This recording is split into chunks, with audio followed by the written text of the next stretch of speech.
ดนขังกรงแต่เช้าเลยฮะดื้ออะขี้ดื้อโดนขังกรงแต่เช้าเลยทำตาปิ๊บปิ๊บปิ๊บปิ๊บน่าสงสารโอ้ยทำไมเป็นอย่างนั้นก็อย่าดื้อมากสิครับโดนขังกรงแต่เช้าเลยทำหน้าละห้อยอ้อนอยากออกกรงมองป๊าเปิดกรงให้หน่อยหนูจะไม่ดื้อแล้วครับผมไม่ดื้อแล้วครับเปิดกรงให้หน่อยครับ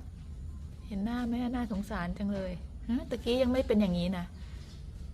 ตะกี้ทำไมถึงดื้อจังพอขังกรงปุ๊บทำตาละห้อยเลยน่าสงสารปิ๊บปิ๊บตาปิ๊บปิ๊บดูสินะโอ้ทำไมถึงตาน่าสงสารจังเลยทำไมหนูดื้อล่ะลูกหนูนิ่งๆอย่างนี้เป็นไหมเวลาอยู่ข้างนอกอะฮะ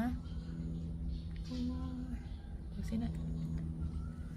เด็กดื้อ